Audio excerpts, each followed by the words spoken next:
ನಮ್ಮ ಹೆಣ್ಮಕ್ಳು ಪ್ಲೇನ್ ಓಡಿಸ್ತಾರೆ, ಫೈಟರ್ ಜೆಟ್ ಓಡಿಸ್ತಾರೆ, ಸಿನಿಮಾ, ಪಾಲಿಟಿಕ್ಸು ಎಲ್ಲದರಲ್ಲೂ ಮುಂದೆ ಇದ್ದಾರೆ. ಆದ್ರೆ 20 ವರ್ಷ ದಾಟಿದ ತಕ್ಷಣ ನಮ್ಮ ಸಮಾಜ ಅವಳಿಗೆ, ಅವಳ ಹೆತ್ತವರಿಗೆ ಕೇಳೋದು ಒಂದೇ ಪ್ರಶ್ನೆ: ಮದುವೆ ಯಾವಾಗ? ಒಂದು ಒಳ್ಳೆ ಹುಡುಗನ ಪ್ರಪೋಸಲ್ ತಂದ್ಕೊಡ್ಲಾ, ಅಥವಾ ಬೇಗ ಮದುವೆ ಆಗಿ ಸೆಟ್ಲ್ ಆಗ್ಬಿಡು ಮಾರಾಯ್ತಿ ಅನ್ನೋ ಅಡ್ವೈಸ್. ಅಲ್ಲ ಮೇಡಮ್, ಸೆಟ್ಲ್ ಆಗುದು ಅಂದ್ರೆ ಮದುವೆ ಮಾತ್ರನಾ? ಅಷ್ಟೇನಾ? Is marriage is an ultimate end for a woman?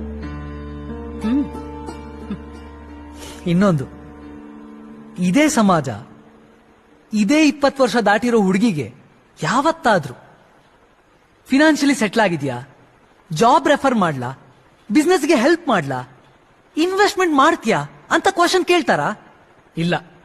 ಯಾಕಂದ್ರೆ ಈ ಸಮಾಜದಲ್ಲಿ